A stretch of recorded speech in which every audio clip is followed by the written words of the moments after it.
Environment and opportunity in football mean everything. Most players who people call good or bad might just be playing in a team that makes them look that way. They might be playing in a system that gets the best out of them or the worst out of them. Football fans often don't understand how vital systems are in the modern game.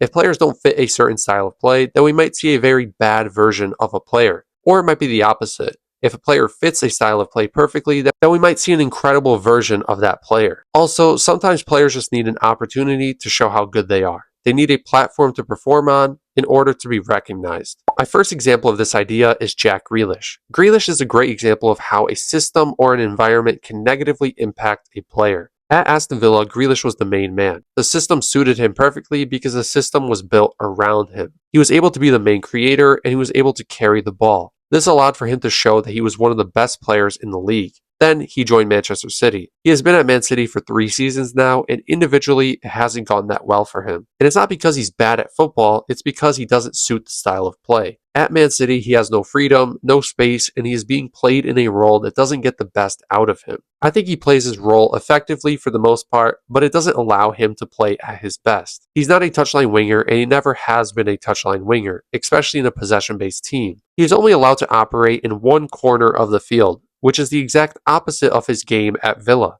His best attributes are ball carrying and creating, and he does neither of those things at Man City. He is just being used to cycle the ball around, and that's why we see a dumbed down version of him. It's not simply because he's bad at football. I guarantee if Grealish goes to a team that allows him to play with some sort of freedom and allows him to run with the ball, we are looking at one of the best players in the league. Hopefully that happens next season. My next example is Cole Palmer. Palmer is a great example of how opportunity plays a key role in football. Palmer was at Man City at the start of the season and ended the season as Young Player of the Year in the Premier League at Chelsea. He is not a drastically different player now than he was at Man City. He's just had the opportunity to shine. At Man City, he had very limited game time. He was just going to be coming off the bench and not playing a vital role at all. However, at Chelsea, Palmer is allowed to show how good he really is. He is the main creator at Chelsea, so every ball is going through him, which allows him to play at his best. His technical ability hasn't drastically improved from transferring from one team to another. He's simply in a system that is ideal for him. He received an opportunity at Chelsea that he was never going to receive at Man City, and he took advantage of it. Next, let's take a look at 2 Premier League youngsters whose careers have been massively impacted by transferring to the Premier League.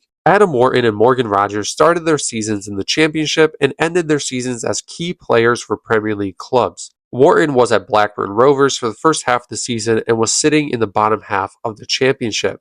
Then in January, Crystal Palace signed him and he has massively surprised everyone. He doesn't look out of place at all in the Premier League because he has the quality to perform at a high level. He has fit in so well at Crystal Palace and is a big reason why they have ended the season so well. He even received a call-up to the preliminary England squad for the Euros. This all came from him being given the opportunity to perform at a higher level, and he didn't disappoint at all. Morgan Rogers left Manchester City at the start of the season and signed for Middlesbrough in the summer. He had a good first half of the season at Middlesbrough, especially in the League Cup. Then in January, Aston Villa signed Rogers for around €9 million and he has been fantastic. Again, similar to Wharton, Rogers doesn't look out of place in the Premier League. He went from playing for a mid-table championship side to starting and playing well for a team that has qualified for the Champions League. Unai Emery and Aston Villa could have easily went out and bought an established player for €60 million to improve the squad. But instead, they went to the Championship and found a player that fits the style of play perfectly. Rogers had the quality. All he needed was a team to give him a chance in a system that suited him. He will be a key player for Aston Villa for many years to come,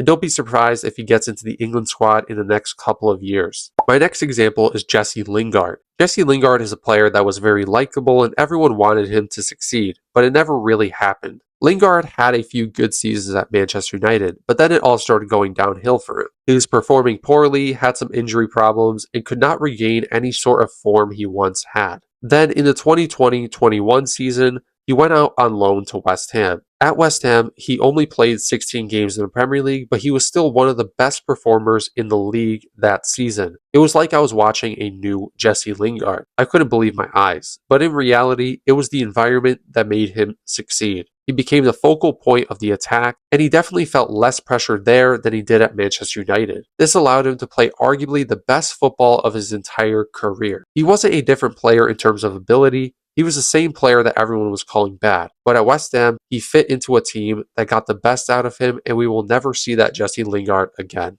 The final example is Gianluca Scamacca. There's this idea that Scamacca was a flop at West Ham, which is true, but it's not because he was not a good player. It's because he was the wrong striker profile for West Ham. I've seen people talk about how Scamacca can't do it in the Prem because he couldn't do it for West Ham. Why does failing at one team mean he will fail in the entire league? I genuinely don't think most football fans understand what a system is. Scamacca didn't succeed at West Ham because he's not the striker they should have been looking for. West Ham don't play an attractive style of football. A lot of it is kick and run. They need a striker to be a physical presence and chase down the ball and opponents. Scamacca is not that player. Scamacca needs the ball at his feet so that he can hold up the ball and link up play. This season, he had a brilliant time at Atalanta, which isn't surprising at all because I know he is a great player and has it in him to be a top striker. If he ever does come back to the Premier League, he needs to join a team that he actually fits into so that he can show how good he truly can be. That will be the end of the video. Please put your thoughts down below in the comments. If you enjoyed the video, please like and subscribe, and thanks for watching.